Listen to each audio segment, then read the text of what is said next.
ለአናንያ ለአዛርያ ለሚሳኤል እንደላከ ሁሉ ለሁላችንም ይላክልን። መልአኩ በቤታችን ይግባ፣ በትዳራችሁ ይግባ፣ በሕይወታችሁ ይግባ፣ በመውጣት መግባታችሁ ይግባ። ፈጥኖ ደርሶ የሞቀውን የነደደውን ሕይወታችሁን ያቀዝቅዝላችሁ ወገኖቼ። አምላክ ቅዱስ ገብርኤልን ተስፋ አድርጎ የመጣ ሁሉ በተስፋ ነው ወደ ቤቱ የሚመለሰው። አናንያ አዛርያ ሚሳኤል ነኝ በሉ። ጨካኞች የሆናችሁ ክፉዎች የሆናችሁ ልጆቻችሁ ላይ ቤተ ክርስቲያናችሁ ላይ ሀገራችሁ ላይ የጨከናችሁ ካላችሁ ከናቡከደነጾር ከኃይለኛው ተማሩ። ኃይለኝነቱ መች አዋጣው?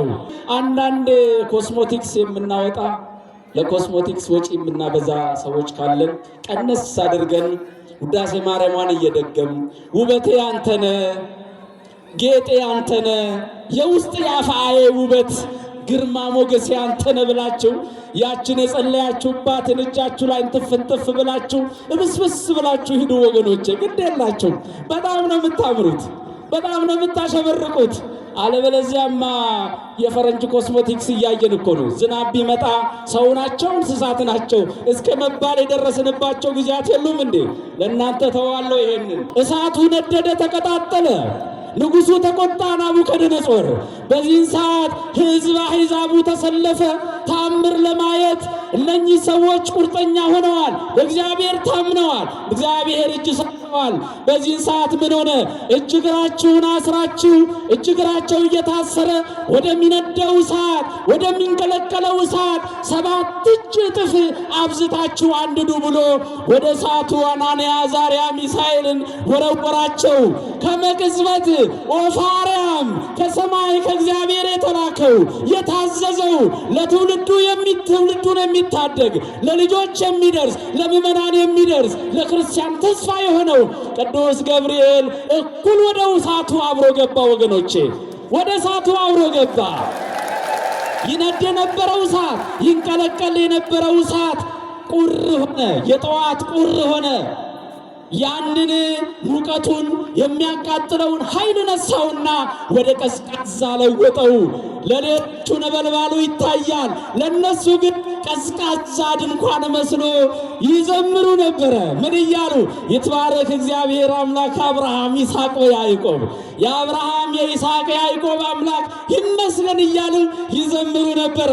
ናቡከደነጾር በዚህ ሰዓት ምን አለ? አየ አማካሪዎቹን፣ እናንተ የላክነው የጣልናቸው 3 ወጣቶችን አልነበረም እንዴ? 4 ሰዎች ይታዩኛል፣ እየዘመሩ ነው፣ እያመሰገኑ ነው። ምን ታምር ነው? ምን ጉድ ነው? በሉኑ ወደ እሳቱ ጉድጓድ እንጠጋና ይሄን ታምር እንያለ። ማን ነው?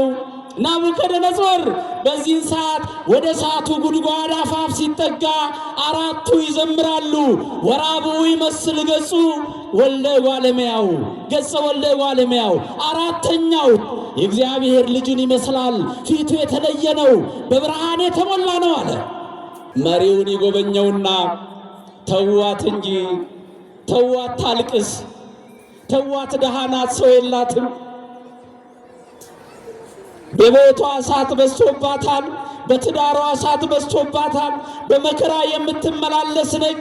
ተዋት፣ ደካማዋን እናቴን ተውት፣ ደካማውን አባቴ ተውት፣ ወጣቱን ተውት፣ አገልጋዮቹን የሚል ማን ያውቃል? ከመካከላችን ይነሳ ይሆናል፣ ከመካከላቸው ይነሳ ይሆናል። እግዚአብሔር ታሪክ መቀየር ያውቅበታል ወገኖቼ። ንዑፃው አግብርቲሁ ለልዑል፣ እናንተ የልዑል አገልጋዮች ሆይ ኑ ውጡ። ትንቢተ ዳንኤል ምዕራፍ 3 ቁጥር 26። በዛሬው ዕለት መስዋዕታችሁ ሰምሮላችሁ እንባችሁ ታብሶላችሁ አምላከ ቅዱስ ገብርኤል ካደረገላችሁ ድንቅ ሥራ የተነሳ እግዚአብሔር የሰማችሁ መባውን በእጃችሁ ቋጥራችሁ የመጣችሁ ገና በማንባት በመሳል ደጅ በመጥናት ላይ ያላችሁ ደግሞ መባችሁን በዓይናችሁ ቋጥራችሁ የመጣችሁ የገናናው መልአክ የቅዱስ ገብርኤል ልጆች አገልጋዮች እንኳን ለገናናው መልአክ ለቅዱስ ገብርኤል ዓመታዊ በዓል አደረሰን አደረሳችሁ። ሁላችሁንም ድምፃቸው እስከ አርያም መሰማት አለበት፣ መውጣት አለበት። እግዚአብሔር መክበር አለበት። ልናከብረው የመጣ ነው፣ ልናገለግለው የመጣ ነው።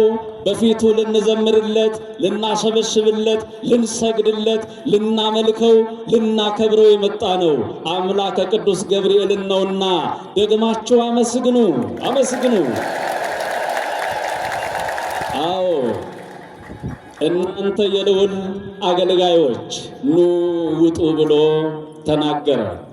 በሚገርም ሁኔታ ይህንን ቃል የተናገረው ከአማኞች ከሰማዕታት ከቅዱሳን ወገን የሆነ ሰው አይደለም። ቅዱሳንን የሚያሳድድ ሰማዕታትን የሚያሳድድ ለሰማዕትነት ክብር የሚሸኝ ተዋህዶ በደም እንድትስፋፋ ተዋህዶ በደም እንድትሰፋ በደም እንድታብብ ሲያደርግ የነበረ በመካከለኛው ምስራቅ የተነሳው ኢየሩሳሌምን ለሁለተኛ ዙር የወረራት ባዶ ያስቀራት ገናናው ኃይለኛው ጉልበተኛው ናቡከደነጾር ነው። አንዳንድ እግዚአብሔር እኮ የክፎችንም አንደበት ይጠቀማል፣ በክፎችም ላይ ይመሰገናል። መመስገን ብቻ አይደለም፣ ክፎችን እንዲሰብኩ ክፎችን ምሳሌ እንዲሆኑ አራያ እንዲሆኑ ያደርጋቸዋል። እግዚአብሔር በዛም በዚህም ይቆርጻል፣ ይናገራል፣ መልእክት ያስተላልፋል። ናቡከደነጾር ነው።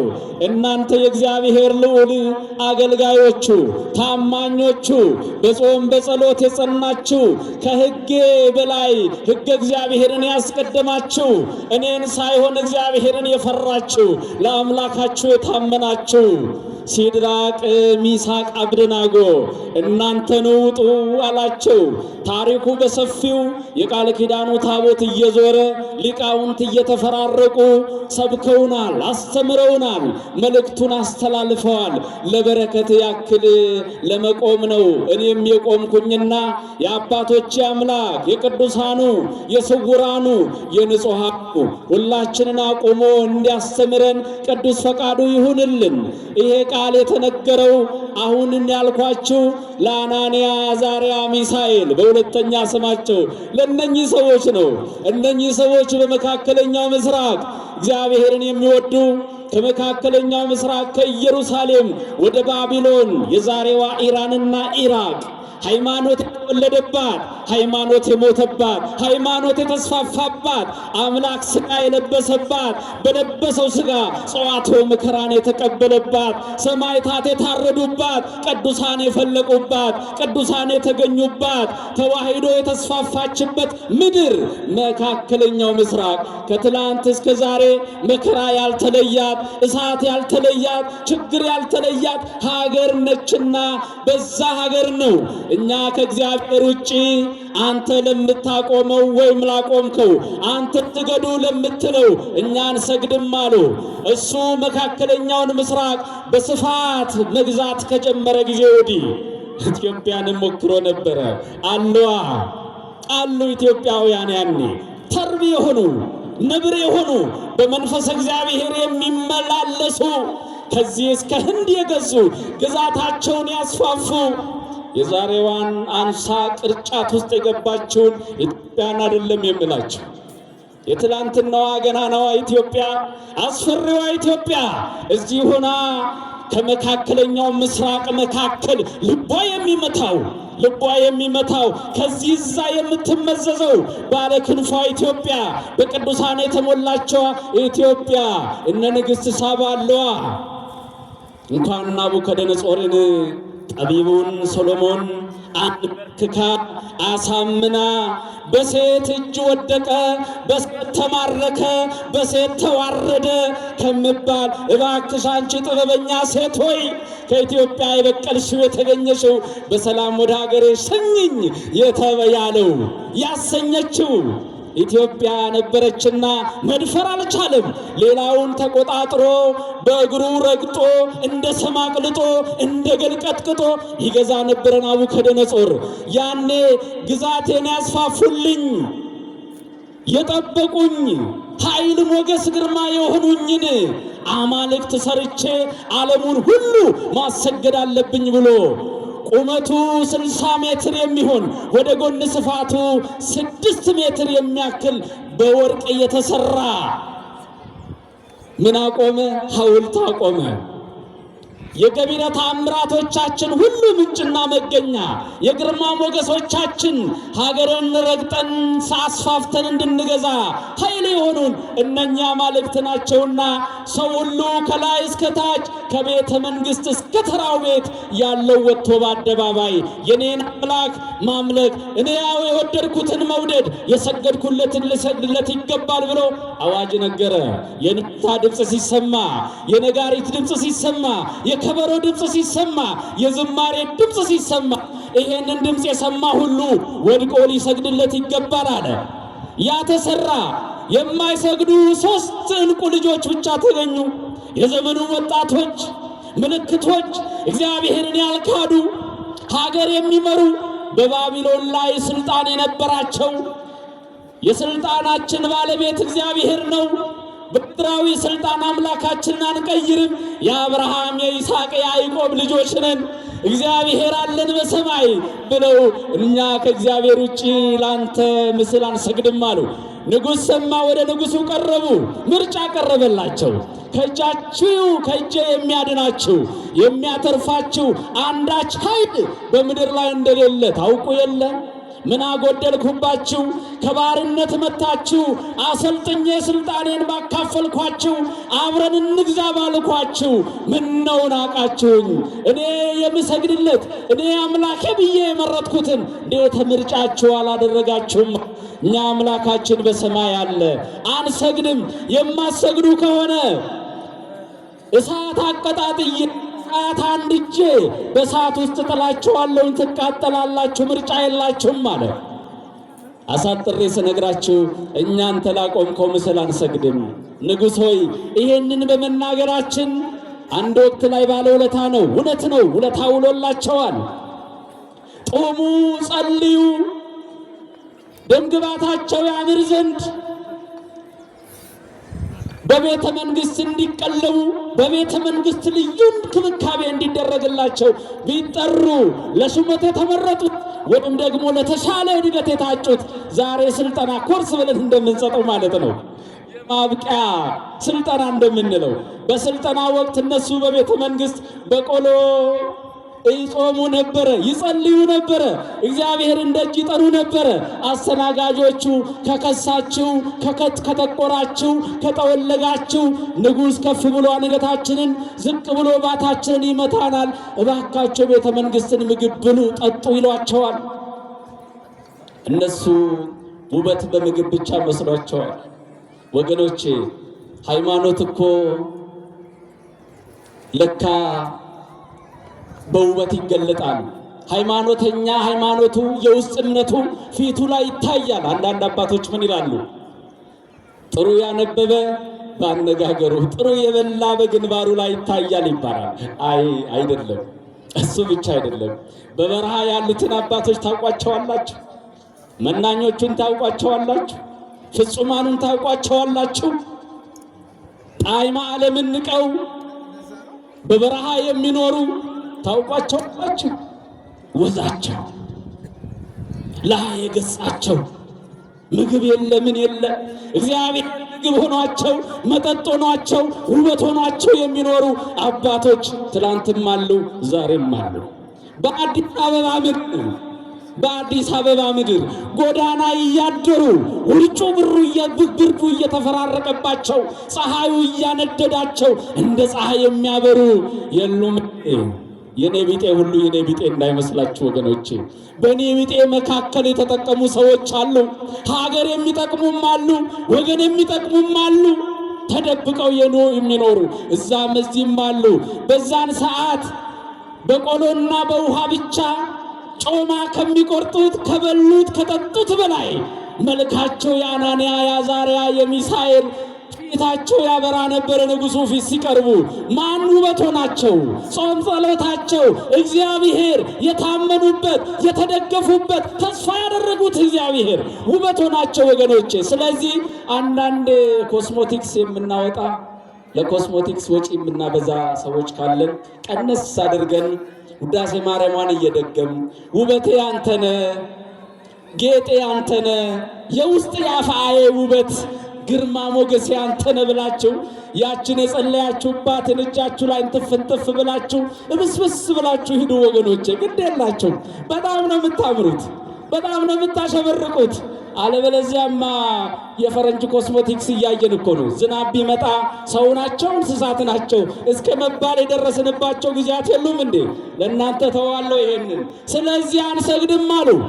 እሳቱ ነደደ፣ ተቀጣጠለ። ንጉሡ ተቆጣ፣ ናቡከደነጾር። በዚህን ሰዓት ሕዝብ አሕዛቡ ተሰለፈ ታምር ለማየት። እነኚህ ሰዎች ቁርጠኛ ሆነዋል፣ በእግዚአብሔር ታምነዋል፣ እግዚአብሔር እጅ ሰጥተዋል። በዚህን ሰዓት ምን ሆነ? እጅ እግራችሁን አስራችሁ እጅ እግራቸው እየታሰረ ወደሚነደው እሳት ወደሚንቀለቀለው እሳት 7 እጅ እጥፍ አብዝታችሁ አንድዱ ብሎ ወደ እሳቱ አናንያ አዛርያ ሚሳኤልን ወረወራቸው።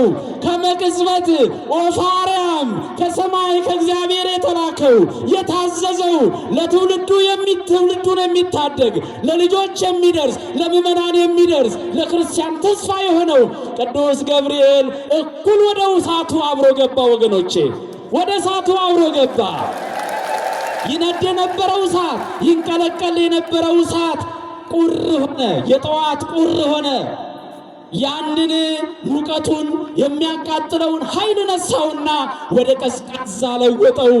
ለሌሎቹ ነበልባሉ ይታያል፣ ለነሱ ግን ቀዝቃዛ ድንኳን መስሎ ይዘምሩ ነበረ። ምን እያሉ? ይትባረክ እግዚአብሔር አምላክ አብርሃም ይስሐቅ ወያዕቆብ፣ የአብርሃም የይስሐቅ የያዕቆብ አምላክ ይመስገን እያሉ ይዘምሩ ነበረ። ናቡከደነጾር በዚህ ሰዓት ምን አለ?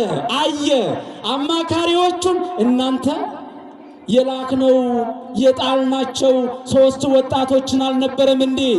4 ሰዎች ይታዩኛል፣ እየዘመሩ ነው፣ እያመሰገኑ ነው።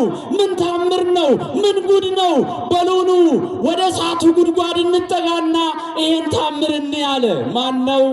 ናቡከደነጾር። በዚህ ሰዓት ወደ እሳቱ ጉድጓድ አፋፍ ሲጠጋ 4ቱ ይዘምራሉ። ወራብኡ ይመስል ገጹ ወልደ ጓለመያው፣ ገጸ ወልደ ጓለመያው። 4ተኛው የእግዚአብሔር ልጅን ይመስላል፣ ፊቱ የተለየ ነው፣ በብርሃን የተሞላ ነው አለ። በዚህ ሰዓት ምን አለ?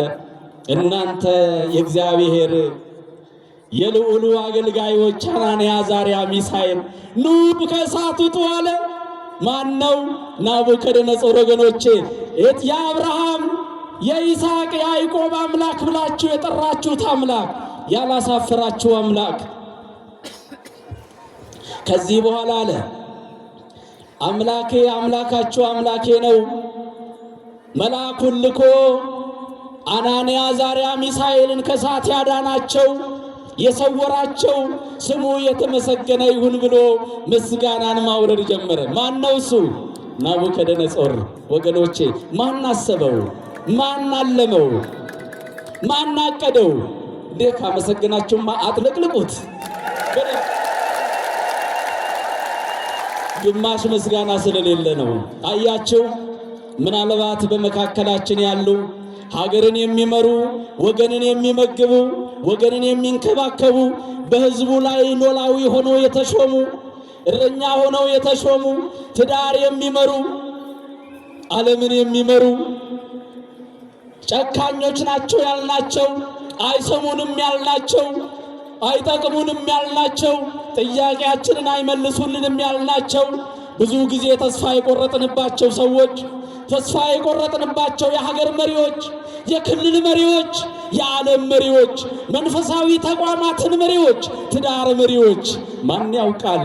የናቡከደነጾር አምላክ እኮ ነው አምላካቸው።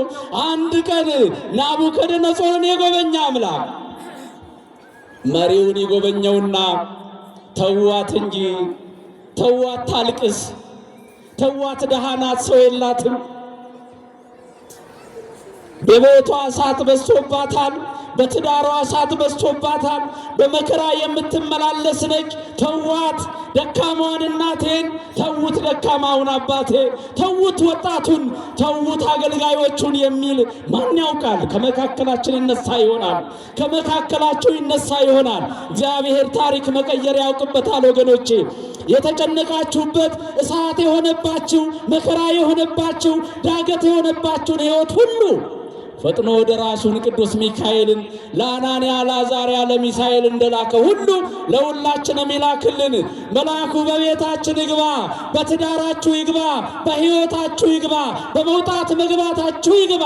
ፈጥኖ ደርሶ የሞቀውን የነደደውን ሕይወታችሁን ያቀዝቅዝላችሁ። ወገኖቼ አምላከ ቅዱስ ገብርኤልን ተስፋ አድርጎ የመጣ ሁሉ በተስፋ ነው ወደ ቤቱ የሚመለሰው። በምንድን ነው የሚመለሰው? በተስፋ ነው። እኛ እንዲሁ አልተሰበሰብንም። ዘምረን ለመለያት ብቻ አይደለም። አባቶቻችን በደማቸው የመሰረቷት ሰማዕታቱ እየሞቱ እየታረዱ እንደ ሽንኩርት እየተቀረደዱ ያቆዩዋትን ያስፋፏትን ተዋህዶ እንዲሁ አይደለም የቆየችው፣ እንዲሁ አይደለም እኛ ላይ የደረሰችው። አያችሁ፣ ለካ ዋጋ የተከፈለበት እምነት ላይ ነው የቆምነው። እንዳናላግጥ እንዳናሾፍ ልብስ ብቻ እንዳንሆን ወገኖቼ፣ ዋጋ የተከፈለላት ተዋህዶ ዋጋ እንድትከፍሉላት ትፈልጋለች። ከእያንዳንዳችን ዋጋ ትፈልጋለች። በሌላ መልኩ በስብከት አይደለም፣ በረጅም ስብከት አይደለም፣ በዝምታ የምትስፋፋ በጾም በጸሎት የምትስፋፋ የምትጸፋ የምትጸና እምነት ላይ ነው ያለነው። አባቶቻችን ያስረከቡን እንዲህ አይነቶቹን ነው። ዛሬ ያለነው፣ ዛሬ የመጣነው፣ ዛሬ የቆምነው የአናንያ የአዛርያ የሚሳኤል ወኪሎች፣ አናንያ አዛርያ ሚሳኤልን የምትወክሉ ወጣቶች፣ ግብራችን ጾም ጸሎት ነው። ግብራችን ታማኝነት ነው። ግብራችን ወደ ላይ ፈጣሪን ማምለክ ነው፣ ማክበር ነው፣ መግለጥ ነው። ወደ ጎን ከብሔር ብሔረሰቦች ጋር በፍቅር መኖር ነው ያለ ልዩነት። ያኔ ከሚነደው እሳት መትረፍ፣ መዳን፣ መሻገር አይደለም። የአፍሪካን እሳት የማጥፋት እድሉ እጃችን ላይ ነው ያለ። በተለይ የዘመኑ ወጣቶች አጠገባችሁ ያሉ አባቶቻችሁን አያችሁ? ከዘራ ላይ አጎንብሰው መቆሚያ ላይ ተጣብቀው እየተንቀጠቀጡ የሚቆሙት አባቶች። የቆመችው እናቴ አንተን ወልዳ እኮ ነው። ውበቷን አንተ ላይ እኮ ነው የምታየው። ክብሯን አንተ ላይ እኮ ነው የምታየው። ሞገሷን አንተ ላይ እኮ ነው የምታየው። ቀና እንድታደርጋት ትፈልጋለች። ዋጋ የከፈለ አባባ በወጣቱ ቀና ማለት ይፈልጋል። እንኳን ለኢትዮጵያ አይደለም ለአፍሪካ ቀንድ ተስፋው ማን ነው? እምነት ያለው እኮ ነው። እግዚአብሔር በቤቱ ለምን እንደሚያሰለጥናችሁ፣ ለምን በዝማሬ እንደሚያሳድጋችሁ፣ ለምን በቃል ኪዳኑ ታቦት እንደሚጎበኛችሁ፣ ለምን በጸበሉ እንደሚፈውሳችሁ ታውቃላችሁ? የአፍሪካ ፈዋሾች ስለሆናችሁ ነው። ዓለም እየመሸባት ነው። ዓለም 11ኛው ሰዓት ላይ ነው ያለችው። ብቸኛዋ የቃል ኪዳን ታቦት ተሸክማ ደካሞች የሚመስሉ ጽኑዓን፣ ደካሞች የሚመስሉ ደካሞችን የሚያበረቱ የሚያነሱ ካህናት፣ በቤተ መቅደሱ የሞሉ በቤተ መቅደሱ የነገሱ መላእክት እንኳን የማይነኩትን ስጋውና ደሙን የመንካት አይደለም ፈትቶ ቆርሶ በልቶ የማብላት ጸጋ እግዚአብሔር የሰጠው የቃል ኪዳኑን ታቦት ተሸክሞ ስለ ሕዝቡ መሐር ሕዝቤ ወተዘከር ኪዳነ ቤተ ክርስቲያን እያሉ የሚጸልዩት ዝም ብሎ አይደለም። ይሄ ለወጣት ዋጋ እየተከፈለ ያለ ነው። ለኢትዮጵያውያን የሚከፈል ዋጋ ነው። ለአፍሪካ የሚከፈል ዋጋ ነው። በየትኛውም ዓለም ላይ ይሄ ስርዓት የሕግ የለም። ቢረዝም ቢበዛ ተኩል ሰዓት ነው አገልግሎታቸው። 24 ሰዓት እግዚአብሔርን የምትገልጥ የምታገለግል የማትሰለች የማትደክም ቅድስቷ ቤተ ክርስቲያንና ልጆቿ ኢትዮጵያ። ስለዚህ ኢትዮጵያ እያላችሁ ስሟን ብቻ እየጠራችሁ መኖር የለባችሁ። አናንያ አዛርያ ሚሳኤል ነኝ በሉ። ጨካኞች የሆናችሁ ክፉዎች የሆናችሁ ልጆቻችሁ ላይ ቤተ ክርስቲያናችሁ ላይ ሀገራችሁ ላይ የጨከናችሁ ካላችሁ ከናቡከደነጾር ከኃይለኛው ተማሩ። ኃይለኝነቱ መቼ አዋጣው? ብርክክ አለ። የሚገርመው ነገር የናቡከደነጾር ወታደሮች አናንያ አዛርያ ሚሳኤል ወታስጣሉ ወደ እሳት የተወረወሩ ሳይሆኑ ወርዋሪዎቹ ይሞቱ ነበረ፣ ይቃጠሉ ነበረ። አያችሁ እግዚአብሔር ሥራ። ሟችን ታግሶ ገዳይን የሚገል ይገርመኛል። ስለዚህ ወገኖቼ ወደ አዲስ ኪዳን ስናመጣው እሳቱ የሲኦል ይላሉ አባቶቻችን፣ የገሃነመ እሳት። አናንያ አዛርያ ሚሳኤል ወደ እሳት የተጣሉት አዳምና የአዳም ዘር 5500 በስቃይ የነበሩ ኦፈራማው ወርዶ እነሱን ማዳናቸው እግዚአብሔር በሥጋ ማርያም መገለጡ ምሳሌ ነው ይላሉ። ኑ የእግዚአብሔር አገልጋዮቹ ኑ ውጡ፣ ከመከራ ኑ ውጡ፣ ወደ ደስታ ኑ ውጡ፣ ወደ አንድነት ኑ ውጡ፣ ወደ ዝማሬ ኑ ውጡ፣ አባቶችን ወደ ማክበር ኑ ውጡ፣ ኢትዮጵያን ወደ ማልማት ኑ ውጡ፣ ከዛም ቀንድ አፍሪካን ብሎም አፍሪካን ወደ ማልማት ኑ ውጡ ይበለን ከችግራችን እግዚአብሔር። ስብሐት ለእግዚአብሔር።